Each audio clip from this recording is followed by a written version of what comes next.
Today, I'm going to explore why half assing something is so much worse than just full assing it based on my personal experience. Let's go.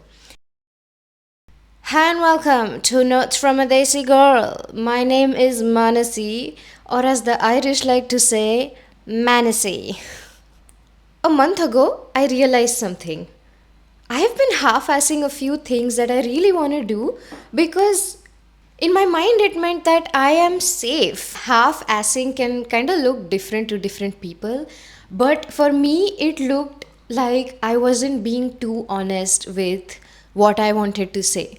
Partly because it's not entirely safe for women of color to voice exactly what building a creative life abroad is like, and partly also because I was just scared to kind of like put my real unfiltered thoughts on the internet for everyone to see. It's weird, right? So there is no one definition of half-assing, but there is one universal effect of it, particularly for creative people. What I've realized is that when you half-ass something, the other half of it is still in you. An idea fully formed needs to go somewhere. If it doesn't go somewhere, you'll be like a shelter dog clawing at your own paws inside a kennel for 22 hours a day. Like, it is the direct effect of you being in captivity, if you will. Not that all shelter dogs are in captivity, but they're not free.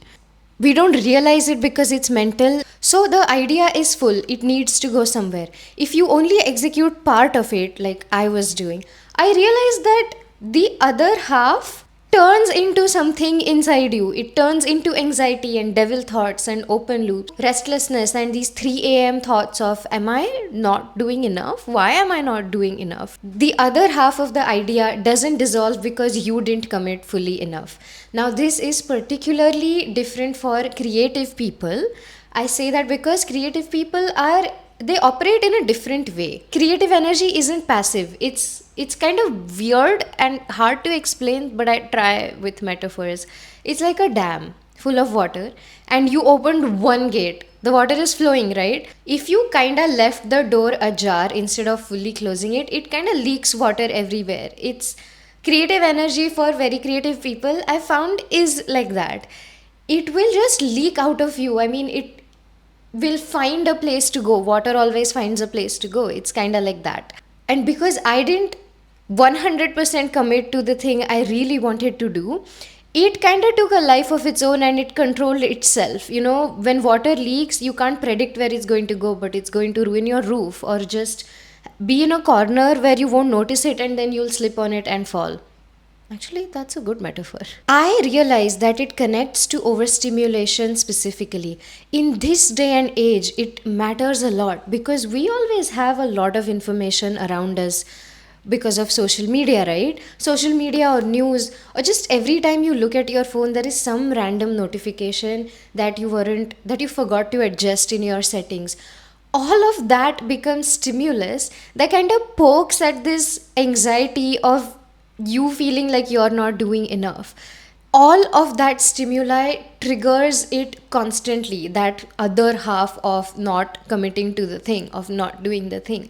And there's this thing with humans where you remember open loops or half done things a lot better than you do fully done things. It's called the Zeigarnik effect, I believe. So every time you scroll or someone says some word that loosely connects to the idea that you have in your head, the idea festers and it rots in you, and you don't know what is happening, you don't know where it's coming from, but this is where it's coming from. The insidious thing about this is that it doesn't look like anything. That's the problem. The cost is relatively invisible.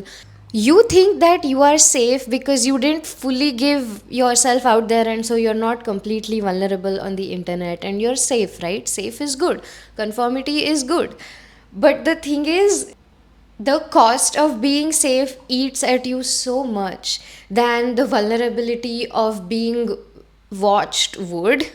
The cost of being vulnerable is kind of upfront. You feel a little uncomfortable and you feel a little silly. Like, what did I just do? Did I just post my unfiltered thoughts on the internet for everyone to see? What if my mom found it? What if my mortal enemy from third grade found it? I can attest to that from my own experience. I did it halfway And I wasn't peaceful at all these years.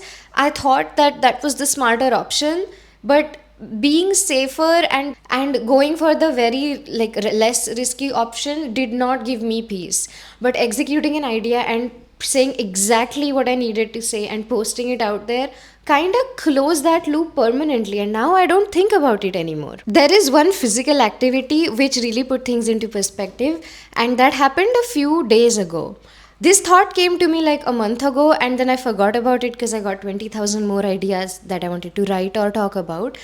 But then I went kayaking for the first time in my life. It was at the base of a lake, Lake Chelan, and it was surrounded by mountains. And it was kind of overcast, so the water was a little kind of angry, not entirely still. So kayaking was tricky, particularly for the first time.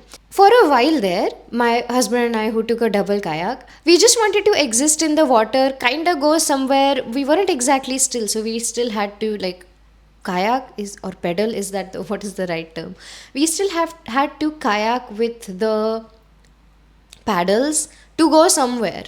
And in some places, because I wanted to take a video of it, I was kind of focused on my phone, and so I was half assing the reps to get somewhere. And after a while I realized, hang on, I am still using the muscles to half ass these reps, and I'm using maybe 70% of my muscular power to drive the boat forward, but it still hurts.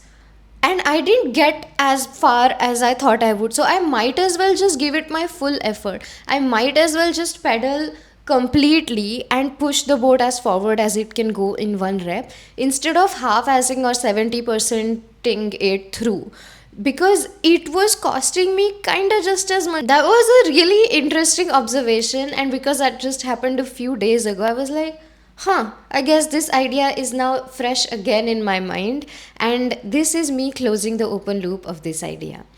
My puppy did okay. Usually he does very well, but right now he wanted some treats. I think he knew that he's going to get his favorite puppy chew after, but he wanted it during. And now, after eating it, he is fine. He's being cute again.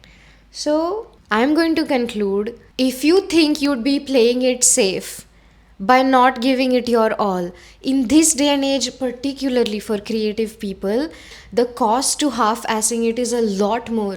It's a lot more destructive than you think, than just committing fully. This is where I'll end my thoughts for today. My puppy and I are going to relax a bit. I think he wants some belly rubs, and he needs to sleep. So I will see you next time.